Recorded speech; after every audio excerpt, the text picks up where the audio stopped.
Alright, so I'm not gonna be making any videos commemorating the 80th anniversary, but here's a little something. Thomas fans are debating what E2 Thomas actually is. So let's look at the stats. Thomas is based on the London, Brighton, and South Coast E2 class tank engines. There were 10 of the engines built between 1913 to 1916. Now, none of them have been preserved and all have been scrapped. But that's not important. We're trying to know what E2 Thomas exactly is. Let's look at the stats, eh?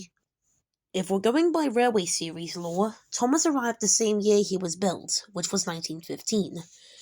Only two of the only two of the E2s were built around this time. Numbers 105 and 106. And so the question is, which of these two are Thomas?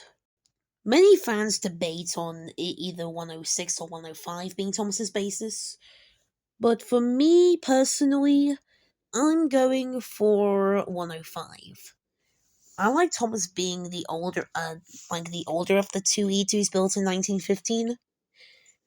And as a piece of trivia for my series, Thomas remained in his E2 state until after the war, when money soon started to come in, and Thomas was sent to be overhauled at a newly opened Crovansgate works. And after a bit of an overhaul, Thomas would puff out the Crovansgate looking significantly different.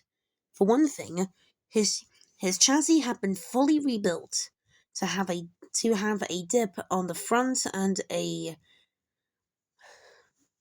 to have a flat end on the back with a slope end on the front. His chassis was also shorter. He was shorter so he could navigate shunting yards. And of course, this was when Thomas would gain his infamous Northwestern blue, replacing his old brown livery. Yeah, Thomas is not teal in my take on the series. That's just the Adventure Begins logic. And in case anyone asks, no, Thomas did not get a fully flat footplate after his accident at the station master's house. By the way, have you all seen the pilot? It's actually kind of peak. And that's just which E2 I believe Thomas is. If you not agree with me or think it's 106, that's perfectly fine. We have our opinions. With that said, happy 80th anniversary for Thomas for the Railway Series, and I shall see y'all soon. Peace.